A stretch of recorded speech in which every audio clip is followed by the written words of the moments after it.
خلاص شفته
Brasil, ó, 3, 2, 1. Depois de chegarem à base militar, os 8 reféns foram levados a diferentes hospitais em Israel. Este helicóptero, que acabou de pousar, traz a israelense Agam Berger para o hospital Beilinson, no centro do país. Tapumes foram colocados em volta da aeronave para garantir a privacidade dela.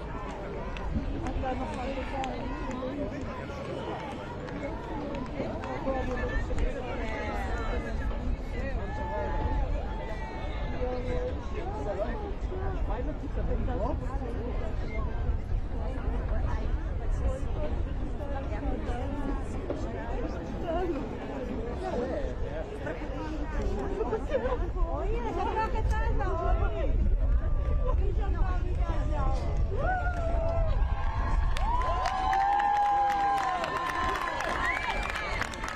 Depois de chegarem no país militar, os 8 reféns foram levados a diferentes hospitais em Israel. Os helicópteros acabou de pousar a experiência a Agam Berger para o hospital deles, no centro do país. Eles foram colocados para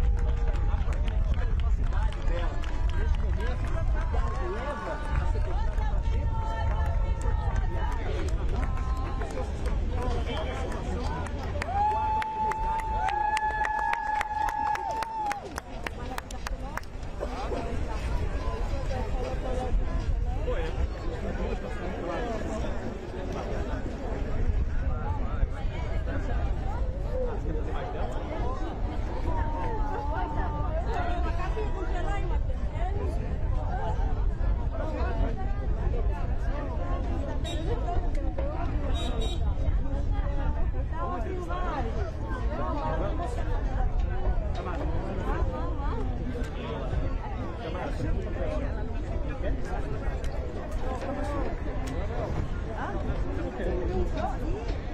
Ela tá esperando o filho dela,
Sabe por quê?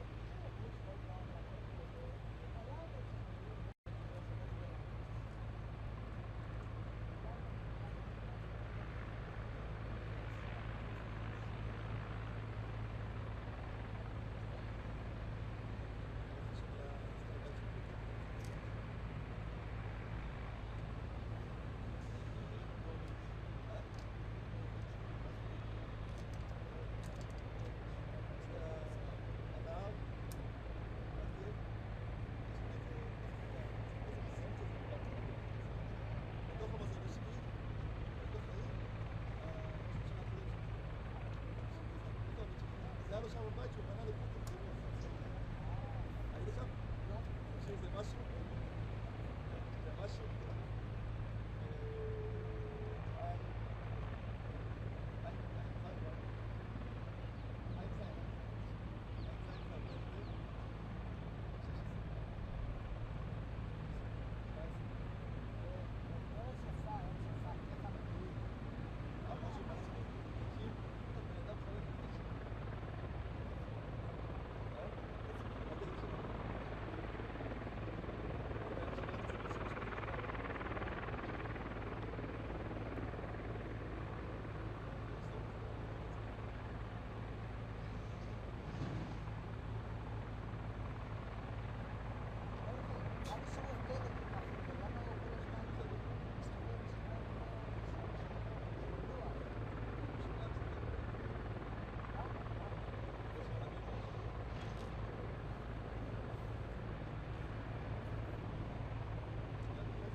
מצוין, כן.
כן, כן, מה זה?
עכשיו אפשר לומר שמדובר כבר בשבים ולא בחטופים ועדיין הביטחון שיש לצבאות צה"ל ושב"כ עושים את דרכם ארצה על ידי יחידה מובחרת של צה"ל וכוחות הביטחון בעוד דקות מספר הם יעברו את הגבול ויעשו דרכם אלינו כאן למחנה רעים כאן יתקבלו לרפואי היישובי הבדיקות הרפואיות הראשוניות יצטרכו כמובן עם משפחות שלהם ולאחר מכן עושים מסכים להעביר אותם לבתי החולים במרכז הארץ כרגע לא נראה שמישהו שעשה מיידי מה שלא מצריך להכריח העברה גבירה לבית החולים בבאר שבע בבית החולים ברזילי באשקלון כרגע מאחוריי יש מספר מסכים שהתחילו לשבים כאלה שמתחילים להגביר את הבדיקות הראשוניות ולאחר מכן יעברו לבתי החולים במרכז הארץ והיא פשוט מלאה גם בגדים ה-16, גם החולים וגם בחמישה אזרחים העולמיים שכבר נמצאים במספר מגן של ישראל שאנחנו או שלא, הם יצאו מהחמאס, זה מה שקשור. למה?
دخلوا دخلوها معهم.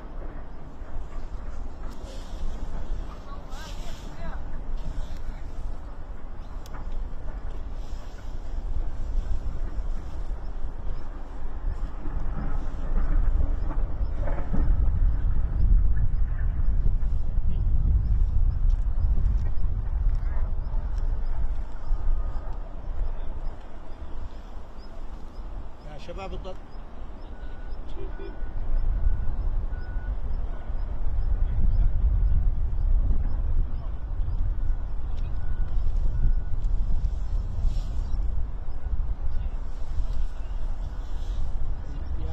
يا شاب توقفوش عندنا عشان الجيش هيملى هون هون اليوم.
تمار بن غفير رغم أنفق نفقاته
نصر وتمكين رغم أنفق وتمار بن غفير رغم أنفق نفقاته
the senators from Kansas and your as you have heard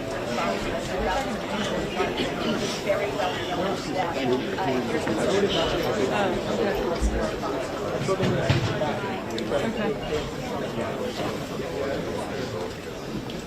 Sorry, I thought I heard someone say, just like talk.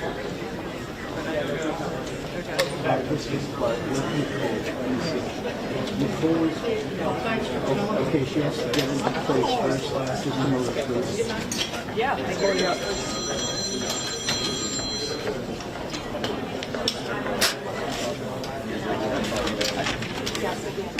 I can hear you. 1, 2, 3, 4, 5, 6, 7 questions about whether the search and rescue mission will be able to transform into a recovery mission.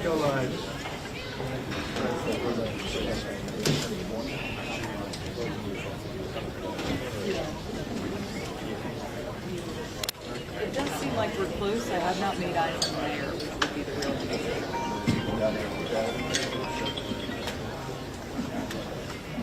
Mark, it's good to see you. Yeah. Just wishing us under different Same. And also not so early. You've probably been up since midnight. Yeah. Got my golf shoes? Okay. Yes, I do, Mark. I don't know if I do.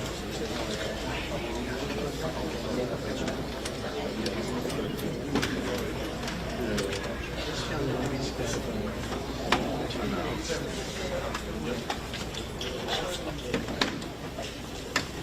Oh, sorry. Yeah.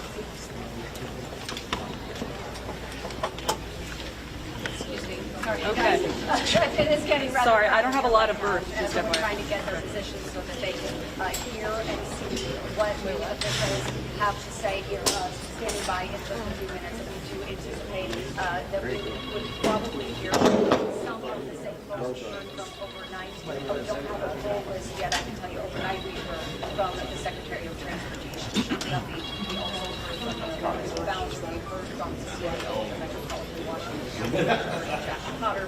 We also heard from the Metropolitan Washington Airport Security Fire Chief, Fire Chief John Donnelly.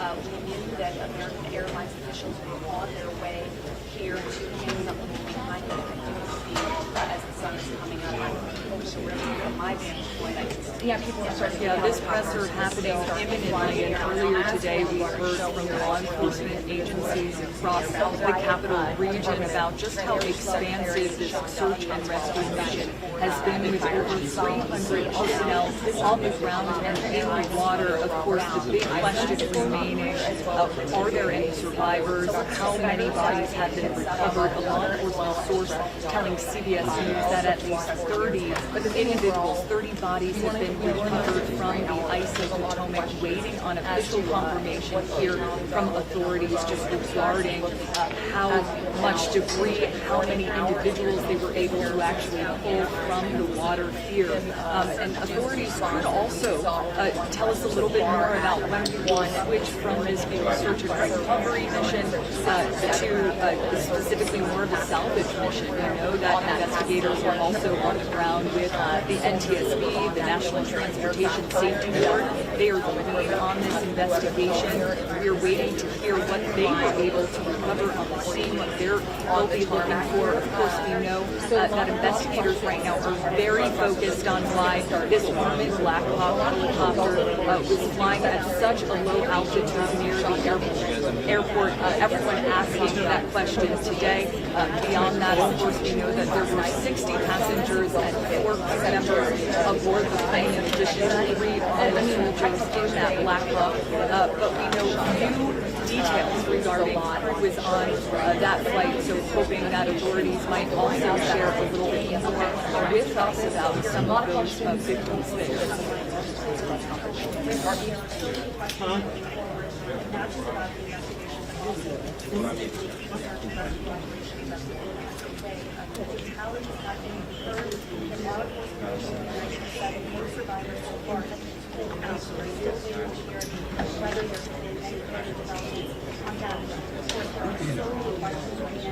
that families want to know some answers to. You know, whether you're set up staging. Marky, I have not seen that with my own two eyes. That's the big concern, you know. Heads up. He's in that shape. Heads up. Stand by.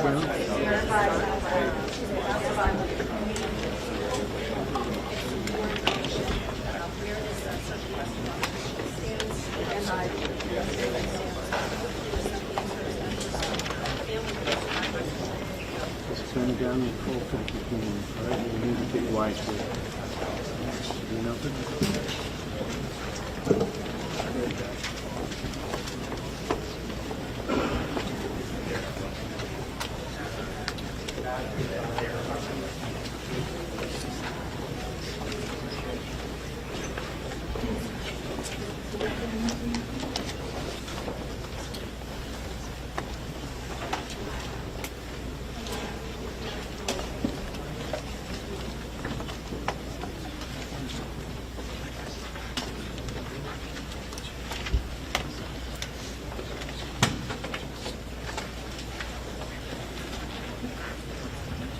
Good morning.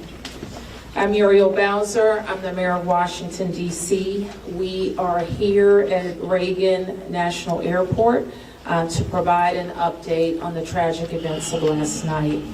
I'm joined by U.S. Transportation Secretary Sean Duffy, D.C. Fire and EMS Chief John Donnelly, American Airline CEO Robert Eisen, the Metropolitan Washington Airports Authority CEO Jack Carter, United States Senator Mark Warner, United States Senator Tim Kaine, U.S. Representative Don Beyer, as well as the Chief of the Metropolitan Police Department, Pamela Smith.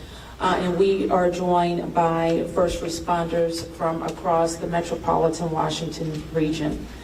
I speak for all of us when I say, and certainly all Washingtonians, how very sad we are for American Airlines, for the United States Department of Defense, and for all Americans for the loss of life that happened with the collision of these aircrafts.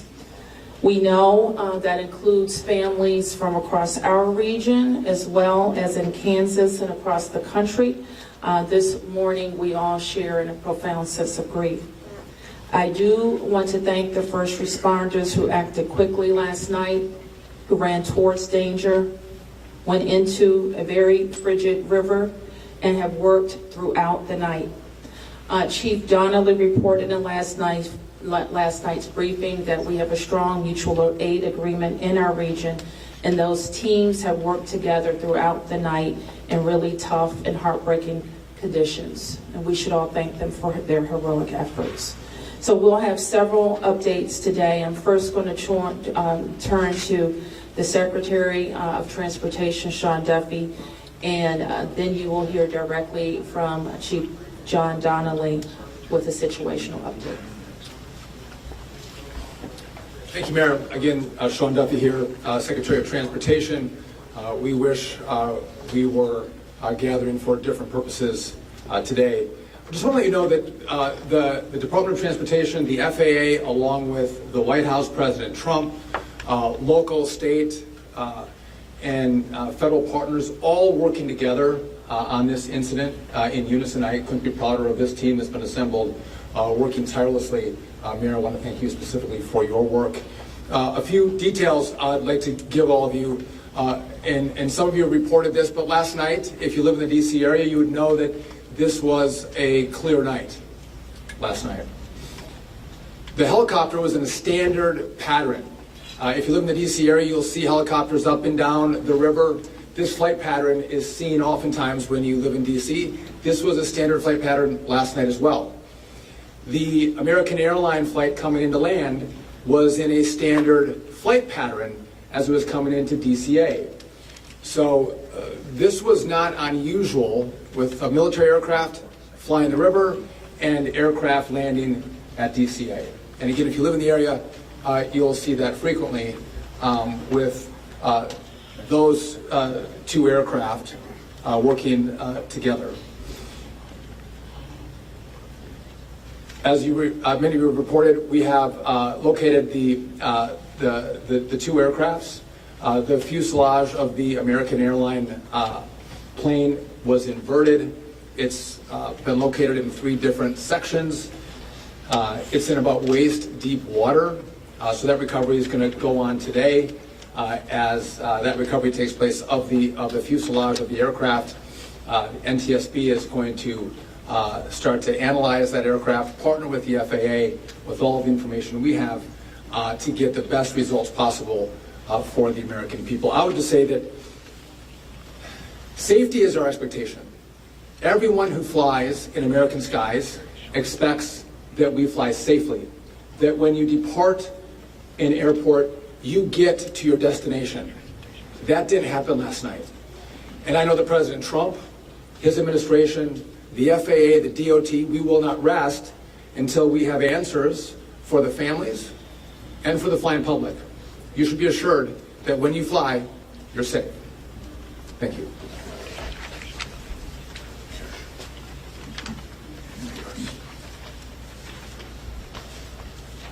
Thank you, Secretary. Thank you, Mayor. I'm joined today with Fire Chief Bonnet from the Metropolitan Washington Airports Authority, and I'm John Donnelly, Chief of the District of Columbia Fire and EMS Department.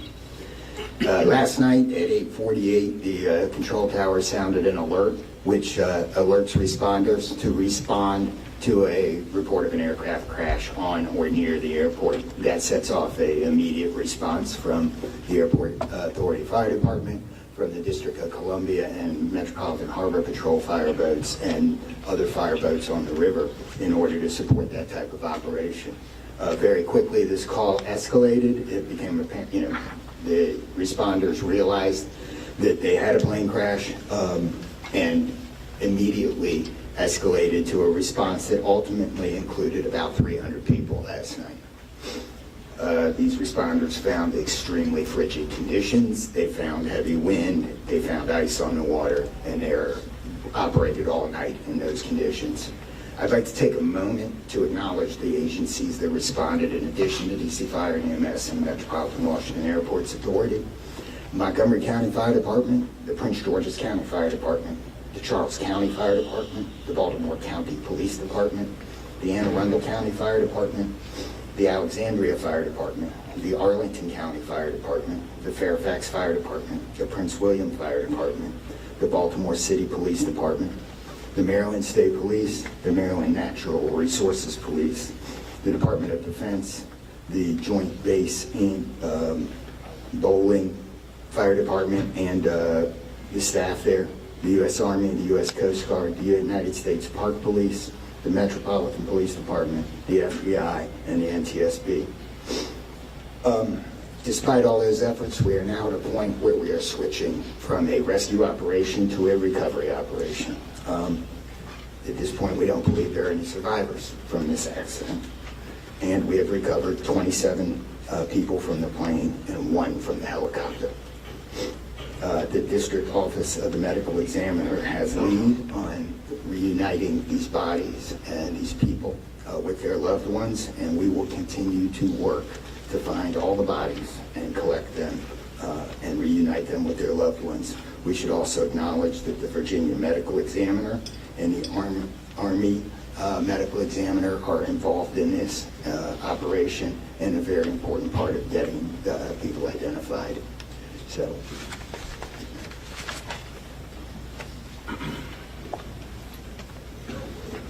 Our hearts are certainly with all of the crew in American Airlines, and we'll hear from CEO Isom.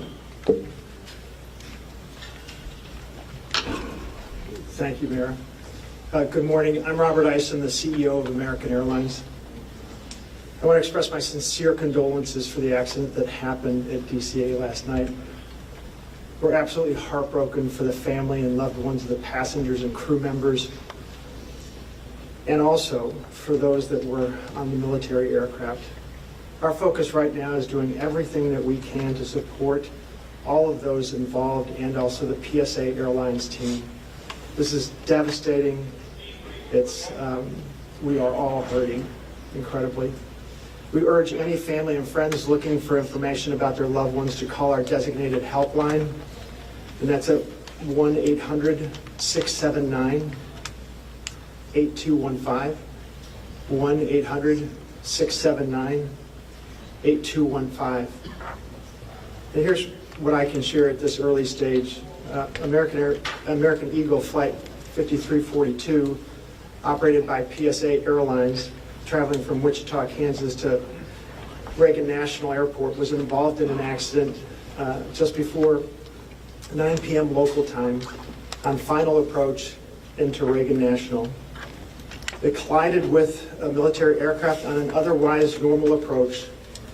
And at this time, we don't know why the military aircraft came into the path of the PSA aircraft. Flight 5342, a CRJ-700, was under the command of 4 crew members.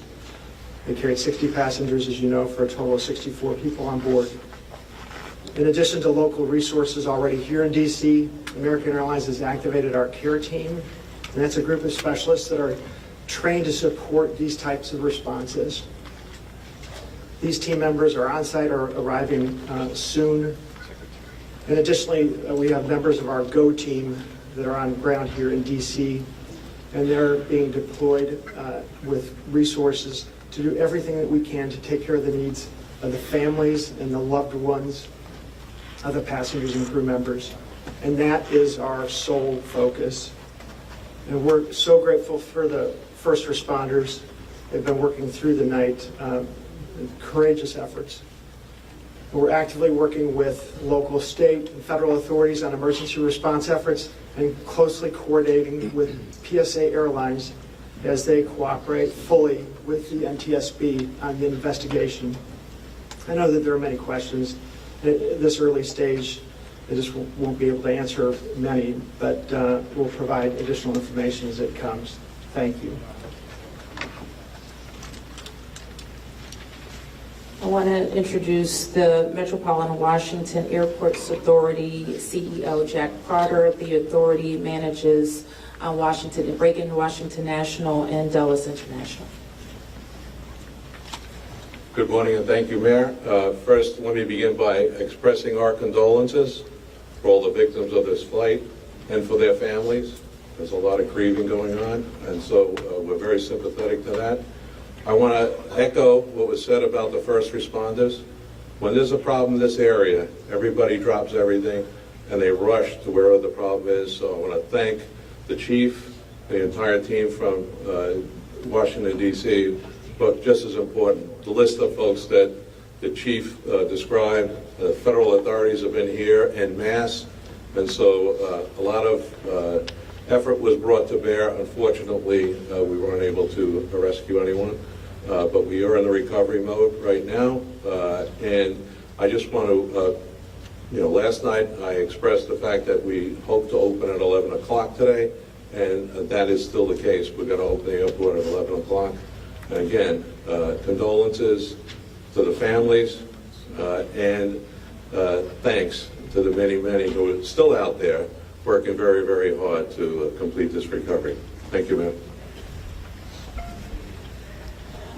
I do want to acknowledge that the Virginia Transportation Secretary is here, in addition to the Alexandria Mayor, and I will like to ask members of the Virginia Congressional delegation to the podium next. U.S. Senator Mark Warner, followed by Tim Kaine and Representative Don Beyer. Thank you, Mayor. I want to join with everyone else and express my condolences for the victims. For folks who don't live in the DMV, we are made up of a lot of jurisdictions. Reagan Airport's in Virginia. Across the river we have Maryland, obviously the district, but has been indicated by the chief, when tragedy happens, all those distinctions between the various jurisdictions and our federal partners all disappear. And I want to again thank all the first responders. On a personal note, I'll just add that literally I now know I was coming back from the district from a dinner to my home in Old Town Alexandria. And while I did not see the collision, I wondered I've never seen this many red lights streaming towards the airport and across the river in Maryland about this time. My phone started blowing up, and I realized that this accident had taken place. There'll be a time to figure out. I know NTSB will have a briefing later in the day. But to the victims, our condolences. To the first responders, our thanks.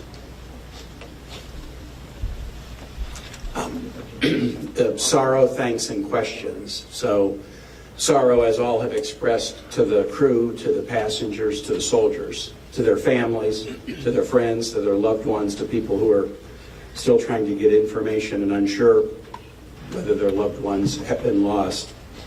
We offer our profound condolences to them and our sorrow for this tragedy. Thanks, I'll echo, Mayor, what you began with. When you see a challenge like this and you see people from so many different agencies, local, state, federal, with different uniforms, different badges, but working in such a coordinated way, even in the midst of a tragedy, it does give you a sense of appreciation and pride in people's willingness to come to the danger and work together. And I started to see that as a local official 30 years ago in Richmond, and definitely have seen it here. And then finally, questions. There are going to be a lot of questions, obviously, a lot of questions. And that's what the NTSB's job is to be an independent investigator of incidents like this. And they are here. We were in dialogue with them earlier today. They've been here since they got the alert, and they will be doing the work and playing lead in answering the many questions that we have. And that's as it should be. It's not a time to speculate. It's a time to investigate and get answers to the questions we need. And I have confidence that will be done. Thank you. Following up on the Senator, I think grief, thanks, and service, with millions and millions of Americans traveling every year, we are all grieving, knowing that it could have been our loved ones, it could have been us.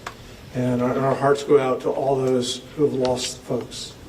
In a most partisan place also, I'm really thankful that Democrats and Republicans, people from all over, have come together to try to make sure that people are served.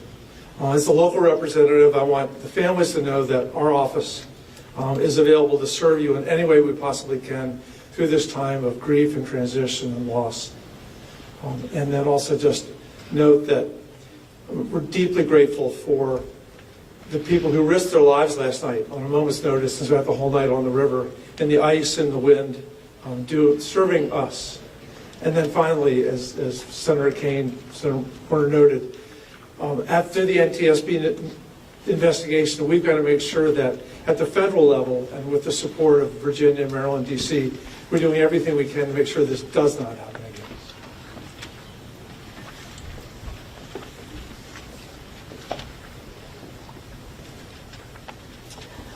So with that, it's been said already that the National Transportation Safety Board becomes the lead agency in the investigation.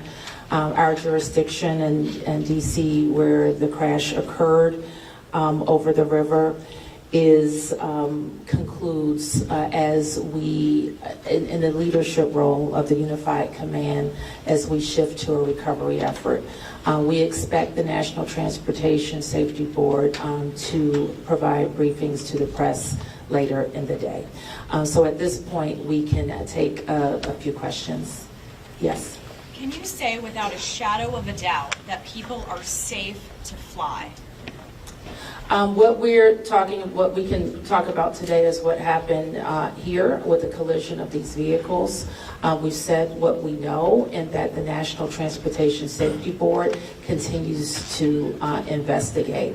I don't know that any of us have been briefed on anything that would suggest any other aircraft are implicated.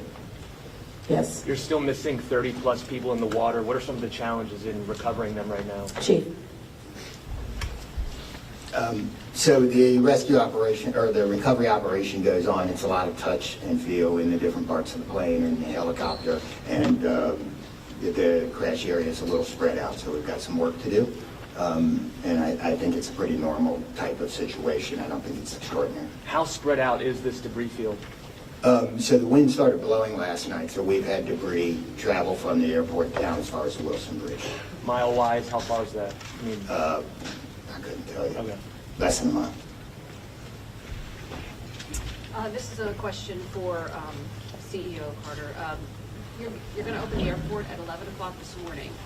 How are you going to do that? And what impact is that going to have on operations, on passengers, on people's anxiety? How are we going to do this? Well, we're going to open the airport at 11 o'clock. It's safe. We've worked with all the federal agencies, FAA, and it's been determined that we can open that airport safely. The recovery effort that's on our property is on the waterfront. Our primary runway, 119, will be open. It's away from any activity. We're going to have a secure area around that, so all are comfortable that we can get back to operations. Now, each airline will announce or communicate to their passengers what their operations are going to be. Obviously, their networks were disrupted overnight, and so we might have a slow recovery, but the bottom line is we will begin to have aircraft moving in and out of this airport at 11 o'clock. Okay, so 1, 2, 3. Has the flight recorder been recovered, the black box at all? I don't think we can say anything about what's in NTSB's purview. You mentioned the airport opens 3 hours from now. There's a lot of helicopter traffic from the military, U.S. Park Police, and all that. Will helicopters be flying right through here as well, beyond the recovery efforts? I don't know the answer to that. Jack, do you have anything to add? We don't have anything to add about that. Yes. This is for Secretary Duffy. Can you reassure Americans that the U.S. still has the safest airspace in the world? So the question is, can I guarantee the American flying public that the United States has the most safe and secure airspace in the world? And the answer to that is absolutely, yes, we do. We have early indicators of what happened here, and I will tell you with complete confidence, we have the safest airspace in the world. When it comes to informing these families who tragically lost their loved ones, what has that looked like so far? Have any of them been informed? The flight manifest, is there any details you can provide on that front?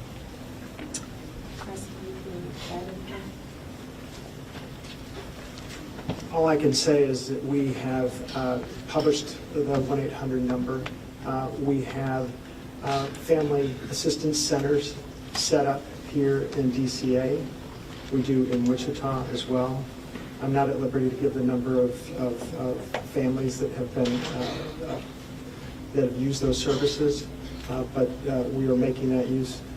We have over 100 team members that are either here or on their way that are specially trained to work with family members, handle travel arrangements, hotel arrangements, incidentals, to make sure that we're taking care of people in any way that they can, as our teams are hurting and suffering, and as our passengers and their families need assistance. We're doing everything we can. I don't have any more information on that right now. Mayor, go next. Chief Donnelly, can I ask you to describe the next phase of the investigation? How confident are you that you'll be able to recover all 67 of these bodies? And can you speak to some of the debris that's also being pulled out of the river? We understand there are some suitcases, some other things that have been pulled out from the river. And I would like to ask anyone here, perhaps the Transportation Secretary or Mr. Isom, if we know anything about these victims, age ranges, nationalities, anything of that nature. So the next phase of this operation is going to be led by the NTSB. All of us are working together, though, to search the area and find the victims. I'm confident that we will do that, and that will take us a little bit of time, though. It may involve some more equipment. As far as the things being collected, I don't have personal knowledge. I know that we have been collecting debris that you would expect to see from a plane. And anything about the victims? So the question is about the victims. The NTSB is going to lead that portion of the contact with the victims. I believe American is going to be involved with that as well, and so will the FAA and the Department of Transportation. Secretary Duffy, we're going to take some questions over here. 1, 2, 3, 4.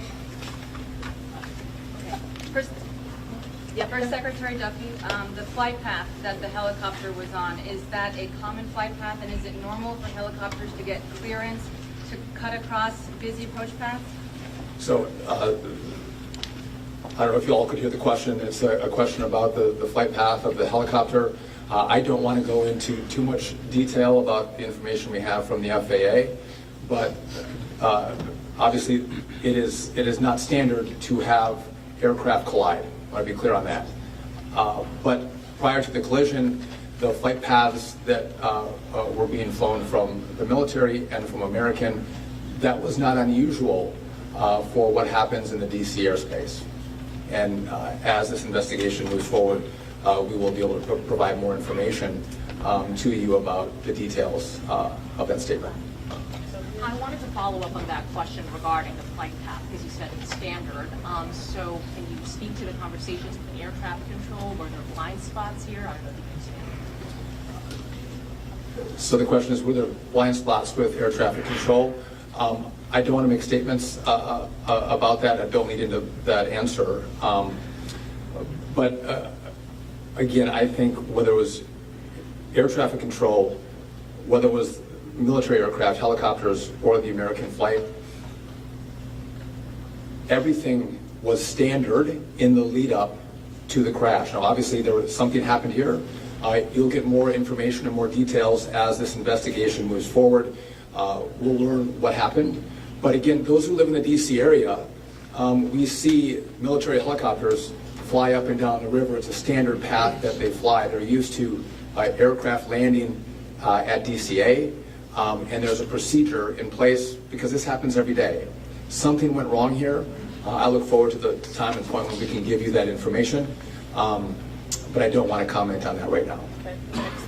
Senator Kaine, Senator Warner, you all have been, very vocal about your concerns about busy runways here, air traffic. I know it's still early in the investigation. I'm just curious if any steps that you all plan to take to address that. We have raised this issue continuously. We've got very busy airspace.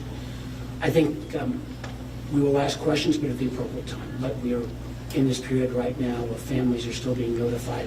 We're trying to figure out what happened. There'll be time for those discussions. Yeah, I'd just say the same thing. We've been pretty plain about our concerns, but it isn't a good time to speculate right now. We have faith that the NTSB will provide the answers about this. Okay, you fourth here, and I'm going to take 3 in the middle, and then we're going to have to wrap 1, 2, 3 after this young man. Thank you, appreciate it. Chief, I know, again, I can imagine it must be traumatic for your first responders to have to deal with this.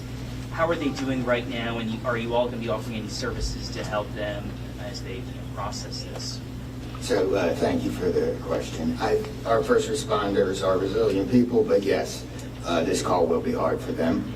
Our peer support teams are already engaged with the responders, and we'll be following up on that to make sure that they're okay. But I think the concern is real. Okay. Thank you, Mr. Mayor. What kind of communication was there between the helicopter and the tower, the plane and the tower, and the helicopter and the plane? I don't want to say too much on the communication between the helicopter and the tower and the airline and the tower, but I will say this: there was communication. It was I would say standard communication. So there was not a breakdown, if that's your question, in communication between the military helicopter and the American airline flight. There was communication between the aircraft and the tower. Was the plane aware there was a helicopter in the area?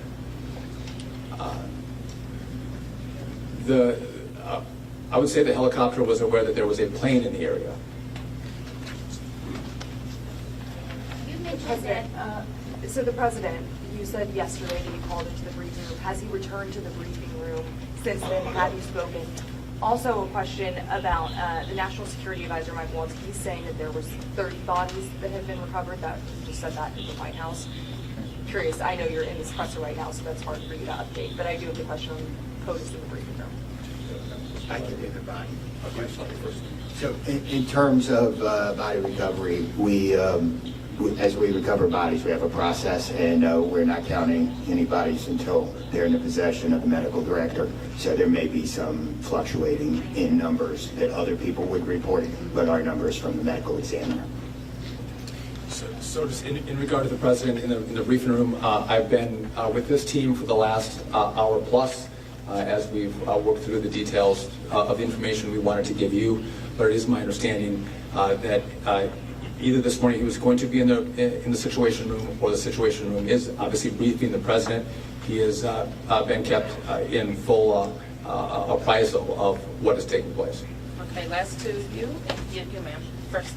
You mentioned that the aircraft were on a standard flight pattern. Just curious, when the airport opens at 11 today, will planes be on that flight pattern again, or are they being directed to fly a different way to leave?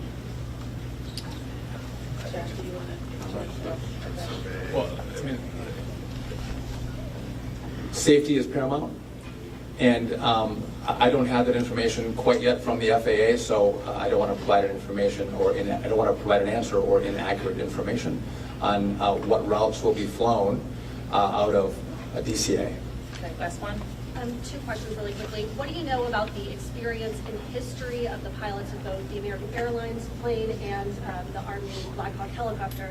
And then for Secretary Duffy, last night the President had said that this could have been prevented and questioned why air traffic control didn't tell a helicopter what to do. Is that something that investigators have determined should have happened in this situation? Secretary. Just quickly, I don't have a lot of information to release, but these were experienced pilots. I know that the captain had 6 years with PSA, or almost 6 years with PSA, and the first officer almost 2 years. Again, standard approach, and that's about all I can say. Thank you. In regard to the military, I don't have information in regard to the experience of the military pilots. I would just note that this was classified as a training mission. Sometimes people could think that a training mission is someone who is inexperienced in the cockpit. We call these missions that are flown in the DC area as our pilots are getting hours in experience training missions. So don't read into that we had how many hours the pilots on the military aircraft had. And you had another question for me that was... Last night the President had said that this could be prevented, and also that air traffic control, questioning why they may not have communicated with the helicopter telling them what to do. So we are going to wait for all the information to come in from this vantage point, but to back up what the President said, what I've seen so far, do I think this was preventable?